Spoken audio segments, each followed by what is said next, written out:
What's up, guys? Welcome to Daily Dose of Reddit. This is your host that is playing through Resident Evil Revelations on my Switch. It's alright. And today's subreddit is r/ProRevenge. By the way, those who've played Revelations 1 and 2, which one did you like better? Because I'm gonna co-op the second one.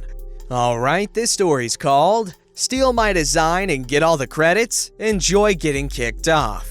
So, my friend over in Korea studies fashion design. She sometimes sends me over the sketches of the designs, and they all look amazing. And then again, I'm not into fashion. She is particularly interested in designing handbags and purses. She told me a story about how she shut down one of the most entitled, self-centered, lazy students on campus. Here's the cast: Grace, our main girl, Jane, the evil one, and Professor, the instructor of the course. I'm not doing that voice yet because I don't know if it's a dude or a chick. At first, Grace and Jane got along just fine. They were both interested in similar stuff and quickly became BFFs. Grace decided to show Jane her sketches and designs for handbags and purses, and Jane was so impressed by it because the sketches were in incredible detail, including all the patterns and sew lines coupled with figurative measurements. Even Professor was impressed by it, and it was no surprise that Grace got a high mark on their first major exam. Jane didn't do so well, and practically followed Grace everywhere to get pointers on how to do better. So Grace decided to help her out. Unfortunately, Jane turned out to be one of the most entitled, lazy, and selfish people that Grace has ever met. Things that Jane did to piss Grace off included, but not limited to, not paying attention, being late to their study session, never showed appreciation, didn't pay for coffee or snacks, complaining annoyingly about how hard it was to draw something. Grace pretty much gave up on her after a week, refusing to meet Jane outside of her class. Time went by, and for their midterm, everyone in the class had to do a presentation on the stuff they had designed. When it was Jane's turn, Grace was shocked to see Jane had stolen one of her designs. Thankfully, Grace had multiple designs going on, so there were no conflicts when it was her turn to present. But she was seething with rage. Grace had a meeting with the professor afterwards, and the professor knew what was going on, but couldn't really do anything with Jane because it turns out she was the daughter of one of the chairmen, or one of the major investors. Grace said she can't recall. The chairman apparently blackmailed the professor into giving Jane the best grades. The revenge. Professor did, however, help Grace devise a plan to humiliate and expose Jane. For the finals, the professor announced to the class they would do another presentation, but it would be 3 designs and advised they had to bring their A games because professionals from industries would be grading their work, and the head of the department and the chairman would be there as well. So, you know how Grace had a bunch of sketches for the class? Well, Grace also had a separate sketchbook that had designs for major brands. Michael Kors, Coach, you name it. She never used these directly for class assignments, but rather as inspirations for her designs. Grace pretended to be all friendly with Jane again and brought the other sketchbook on their meetings, still putting up with all the problems mentioned above. Grace secretly worked tirelessly on her new design and did her best to keep it a secret from Jane. So the day of the final presentation arrives, and Grace and Professor are grinning because they know what is about to happen. Grace went first, and she got a lot of praise from the judges. After a few more presentations, the last one to go was Jane. Jane's presentation turned out to be another copycat, copying designs of not 1, not 2, but 3 different companies. After this presentation, this was how it went all down, at least according to Grace. So, are you saying you designed all these by yourself, right? That's right. And you swear that is really your design and didn't copy off from anything else, right? I swear. You are aware your designs are from 3 brands? Huh? Are you aware that these designs are on the market right now and some of the most popular designs? Wait, hold on. Yeah, I was going to bring this up. If you had worked for any brands, you would have probably been fired, or worst case, sued. But, please, I am not done yet. Did you honestly think this would work? The judges have been in the industry for over 10 years. We know a copycat when we see it. But these aren't even my designs. They're from Grace. Is this true? Yes, but I never use them for major projects, nor call them my work. I just use sketches of them as inspirations for my own designs. Well, that was clear from your presentation. Turning back to Jane. Now, Ms. Jane, this is a clear case of plagiarism, and I do hope your school is merciful on this matter. After the presentation was over, the chairman screamed at the professor in front of everyone, not realizing he just revealed all the blackmailing and the secret grade deal. Jane tried to call out Grace on how, "You screwed me over!" but it really didn't matter.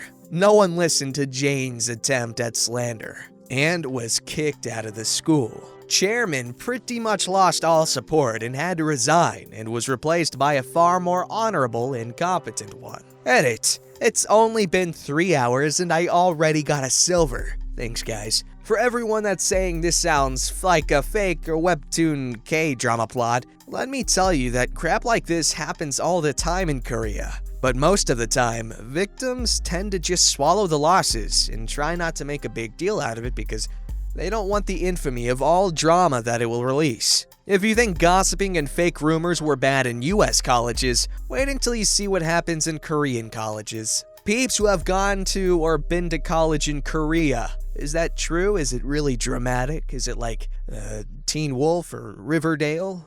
I don't know what's dramatic on TV. Oh, 13 Reasons Why was dramatic. I know that. I watched that one. The first season, I think. I don't even think I finished the first season. It was okay. I don't know why I'm talking about it. The actress for Hannah's pretty hot.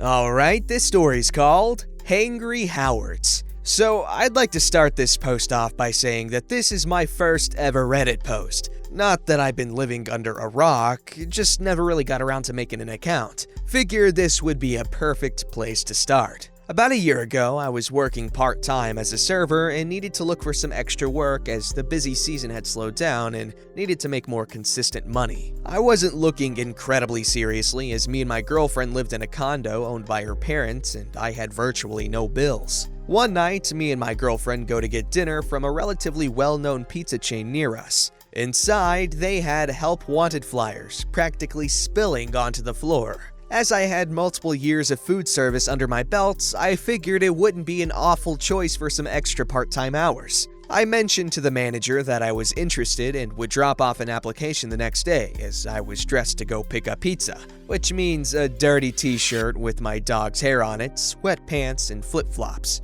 Obviously not interview attire. We take our pizza and leave, and the manager actually follows me into the parking lot, practically begging me to just do the interview with him then. I thought it was weird, but didn't think anything else of it, and ended up getting hired. Now to give some backstory. When I say I have food service experience, I mean I have years of management experience, all the way up to assistant store manager for multiple fast food restaurants. The reason I didn't apply for a higher level job was, as I said, money wasn't really a huge issue for me, and at the time, I was just coasting and saving money to move out of state. After starting, it became very clear that my boss, who we will call Howard, had absolutely zero idea what he was doing. It started off with the restaurant having 0 daily, weekly, or monthly cleaning duties, which, if you worked fast food, you know is an absolute necessity. He would consistently not have the answers to questions I had and direct me to other employees. Simple questions like, which side of the oven a specific pizza goes in, and would smoke a cigarette every 20 minutes. The fact the store had been open less than a year and was already in disarray speaks to how things were being run. I would come to find out he was a janitor, or a custodial engineer as he liked to say, previously, and had 0 food service experience, and somehow got hired to be the general manager. I saw this as an opportunity for me to get paid a little bit more for doing the same work I would inevitably end up doing. I offered to be his assistant manager, as he had no one in his store who wanted to do it, and he had already asked me previously, on the condition that it stay part-time, because I really liked my serving job and didn't want to give it up. I told him I would spend the time teaching him the behind-the-scenes stuff that fast food trading doesn't put in manuals or online tests. How to effectively make schedules, how to make weekly cleaning charts, weekly build orders for shipments, things like that. Then, when busy season at the other job started, he could hire a full-time assistant. He delightfully agreed. Me and Howard were the only 2 managers at that store, with 2 drivers and 5 employees other than that. He would schedule me 2 open-to-close shifts in a row on his 2 days off, so he could keep them every week, and would justify it by saying he worked open to close on the days I wasn't there since the manager has to be there to handle any of the cash from the safe. He never worked a single double shift. I worked this for a couple of weeks, and within that time, literally every single employee, except for me, Howard, and a driver we will call Jeff, had quit, and we had hired new people. Me and Jeff got along swimmingly as we were both stoners, into the same music, and fairly laid back. We also loved to talk crap about Howard. He was also Howard's next-door neighbor and sold him some weed on occasion, so we had all the dirt all the time. It became clear to me that there was some money issue going on somewhere, as we were getting way more tips at the front counter from credit cards on reports than cash going in the tip bag for employees. This wasn't the easiest catch, since he would save the tips up for 2 weeks to distribute them to employees on the weeks opposite a payday. However, with the store being an unorganized mess, it was hard to know if it was money being stolen or just simply numbers being put into the system incorrectly. One particular night, I was closing the store and was having some issues balancing the drawers, and the numbers weren't adding up. I called Howard, who picked up with a hiccup and a slew of slurred words. I explained to him the problem I was having, and he tried to walk me through it, but was either too drunk or more likely just didn't know the answer to my question. I told him I would call his boss, who I had met a couple of times and had mentioned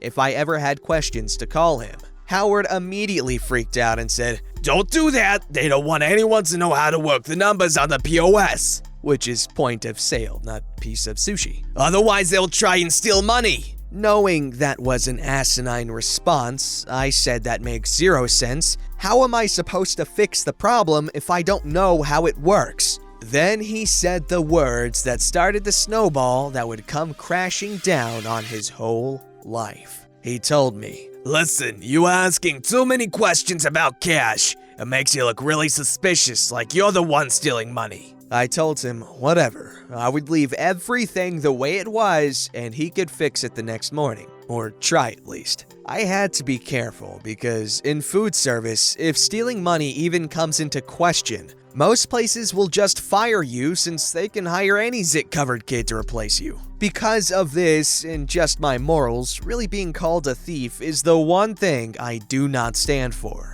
So I hatched a plan with Jeff, who sided completely with me and had his suspicions for a while about him. Jeff knew that he was an alcoholic who could never turn down a night at the karaoke bar. Now, Howard was interesting because with how incompetent he was, he still tried to be the biggest people pleaser I've ever met, but in like a lonely and desperate way. He had practically begged me multiple times for us to go drinking together or to come smoke with me at my house. Keep in mind, I am 24 and he was 32 with a wife and 2 kids at home. We decided to both invite him out to a night of karaoke the night before he had a big meeting with his boss and the vice president of training for the whole company. Of course, since me and Jeff both invited him, he couldn't say no. I actually ended up having a good time that night. Not because Howard was good company, because my plan involved me buying Howard at least 7 Jaeger bombs,